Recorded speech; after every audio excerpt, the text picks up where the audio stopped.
Kelly Eco. Hey, PJ, just what have you seen from the defense in the last 2-3 minutes of the game? Game 3 and 4? Well, defense. We have not played defense in a lot of spurts in the game.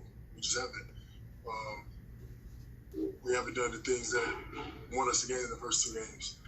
Not consistently enough to win it. I mean, you look at the last few possessions and, you think about that as the reason why you lose, but it's not. It's the continuous breakdown of little things that we always do, and the principles in our defense that we haven't done, consecutively enough to actually win. So those are big parts. Christy Rican. Hi, PJ. I know you've taken a lot of hard hits and seem like you've been in some pain. Are you doing okay physically, like, as we enter these games? I'm wonderful. I'm great. Thanks. Jonathan Fagan.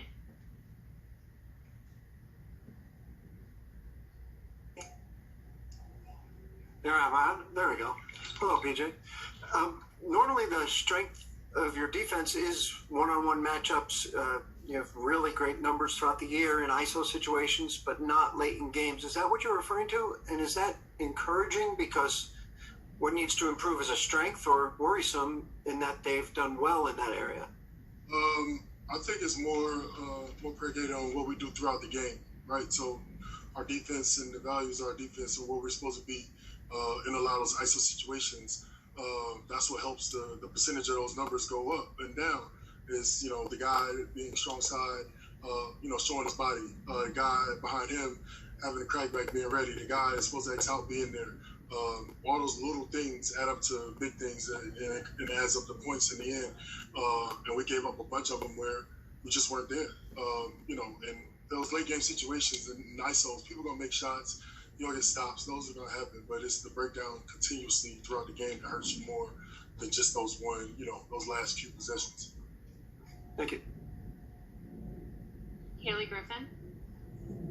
Hey, PJ. I'm thinking of that late turnover that was maybe a questionable call on Eric the last game. Then down the stretch yesterday, there was a late turnover that ended up in the hands of Gallinari.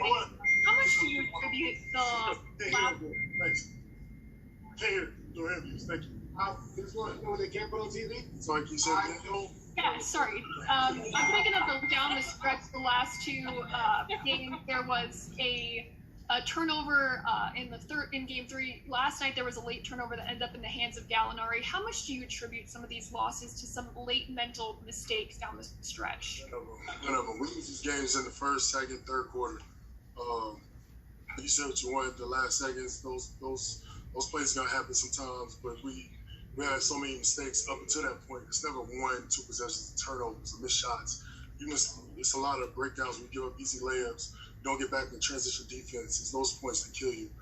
Those late game ones, you lose. It is what it is. But you can look back and go through 100 million mistakes that we had throughout the game. Mark Herman. Get it done. PJ, I guess you kind of touched on different bits and pieces of this, but kind of a 2-part question. What do you need to see early from your team? What are some keys to, when you get up, stay up? Up in this league, you get up and stay up, first of all. Guys are going to make runs. It's a game of runs. But I need to see just that energy and focus to communicate. And our defense, the way we play defense, communication is the number one thing. We got to be able to talk. We got to be able to talk situations, talk matchups, let people know you're there, so we know how to play certain situations in certain areas. And if we don't communicate, then it's a lot of gray area and it's a lot of mistakes. So our communication has to be premium. We got a lot of guys that aren't great communicators, and it's on me every day to try to get them to talk more, and I try every day. But, it's something that we have better games than others sometimes. So something we continuously have to work at to be good and to be able to win. Mark Medina. PJ, to say it. On that note, when you're saying guys aren't great communicators, you do a lot of things to help with that. What's your approach with that overall? Talk to them more, get on their nerves. I make everybody sick because I talk too much, maybe. But I do that just so that we talk more. Even in times where there's no action, saying, hey, you by yourself, hey, I got somebody over here that we're off of, send them to me. Little things like that.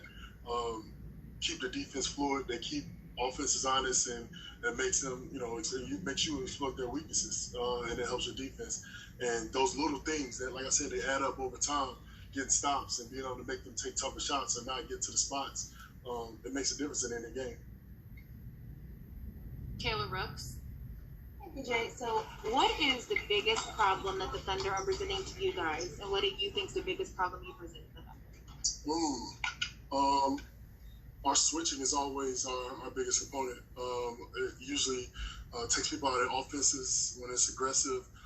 It forces people to play one-on-one, which we want, so we can load up our defense and keep matchups. And it's usually our strong suit. And I think for them, they have a lot of really small slippery guards that can get to the rim. And you add that with Steven Adams being a big guy down there, being able to clear out. It takes a couple people to be able to box them out. So once we get our switches, a lot of times a lot of mismatches around the court that we have to stop the job and be able to take them off the glass too. So having that many guards that can attack, that's tough.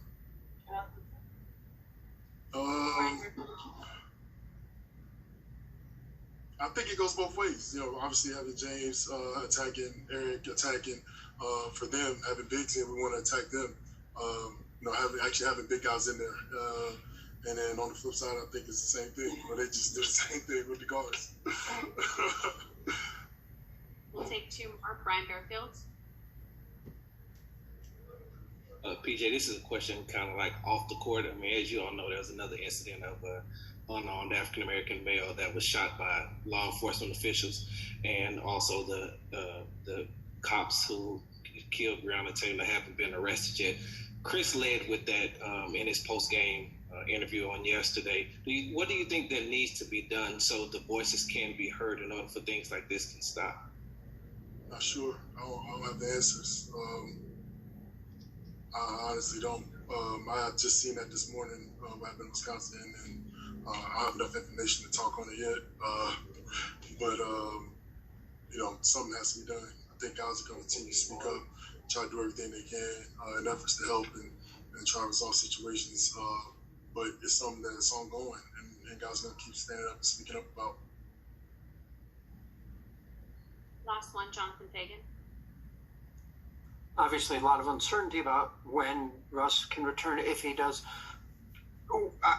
Hard to know what he'll be at, what level he'll be at, having played so little in the past few weeks. But what kind of a lift can he bring, regardless of his readiness to play? Russ only has one level. I think you know that. Russ got one speed. Russ got one mind, one energy. Russ is one. So if you get Russ, you get Russ. And I think that's a part of him taking his time to be able to get back, because he knows the level he's going to be at. We know the level he's going to be at when he does come back. Obviously, what he brings. He's a big part of what we do. And with him in the game, it changes the game instantly. So, we're looking forward to him coming back, hopefully soon. He's been working really hard. I've seen him every day, working really hard, getting better, treatment on the court, in the weight room, everything, all day, every day. So, obviously, he's a big part of the team. Thank you.